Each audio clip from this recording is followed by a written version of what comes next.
आपली संस्कृती, आपले संस्कार सदा राहू दे आपल्या सोबत। भारताच्या महान ग्रंथांचे आणि काव्यांचे संपूर्ण संकलन सबस्क्राइब करा तिलक। आम्ही तर फक्त घोड्याच्या मस्तकावर लिहिलेलं आव्हान वाचून त्याला पकडलंय। परंतु का? तुमचा या आव्हानांशी काय संबंध? कारण या आव्हानामध्ये अहंकाराचा वास आहे। त्यामुळे असं वाटतंय की तुम्ही असं समजताय की या साऱ्या जगात केवळ तुमच्याशिवाय ना कोणी क्षत्रिय आहे ना कोणी वीर। आम्ही क्षत्रिय असल्यामुळे या आव्हानाला उत्तर देणं हा आमचा धर्म आहे।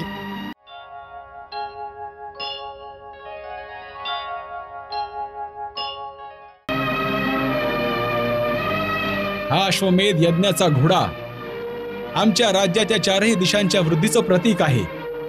तुम्ही कोणी राजा किंवा राजकुमार तर नाही आहात की तुम्हाला आमच्या राज्यवृद्धीशी काही ईर्ष्या असेल।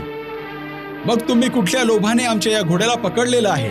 ना आम्हाला कुठला लोभ आहे, ना आम्हाला कुठल्या राज्याची लालसा आहे, ना आम्हाला तुमच्या राज्यवृद्धीची कुठली ईर्ष्या आहे। आम्ही तर फक्त घोड्याच्या मस्तकावर लिहिलेलं आव्हान वाचून त्याला पकडलंय। परंतु का? तुमचा या आव्हानांशी काय संबंध? कारण या आव्हानामध्ये अहंकाराचा वास आहे। त्यामुळे असं वाटतंय की तुम्ही असं समजताय की या साऱ्या जगात केवळ तुमच्याशिवाय ना कोणी क्षत्रिय आहे ना कोणी वीर। आम्ही क्षत्रिय असल्यामुळे या आव्हानाला उत्तर देणं हा आमचा धर्म आहे। महाराज राम, तुम्हाला तर क्षत्रिय धर्म माहीतच असेल। जर कोणी क्षत्रिय युद्धाचं आव्हान ऐकून पाठ दाखवून पळून गेला तर समजावं की त्याने आपल्या आईच्या दुधाचं ऋणही नाही फेडलं आणि आपल्या पित्याच्या नावाची लाजही नाही राखली। कोण आहेत तुमचे पिता? जर आमच्याशी लढून जिंकलात तर त्यांच्याकडे जरूर जा। आतापासून त्यांचा पत्ता विचारण्याची काय आवश्यकता? आधी आमच्याशी युद्ध करा, आमच्याशी।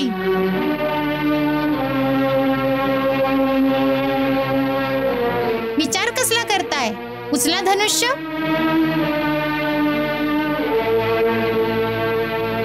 तुमच्या गुरूंनी तुम्हाला काही तंत्रविद्या शिकवली आहे का?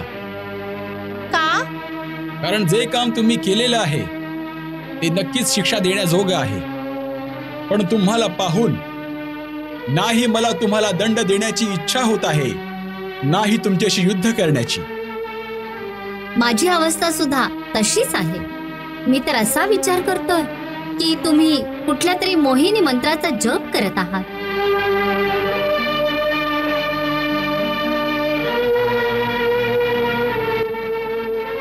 हे विधात्याचं कसं विधान आहे की दोन्हीकडून धनुष्य उचलणं कठीण होत आहे।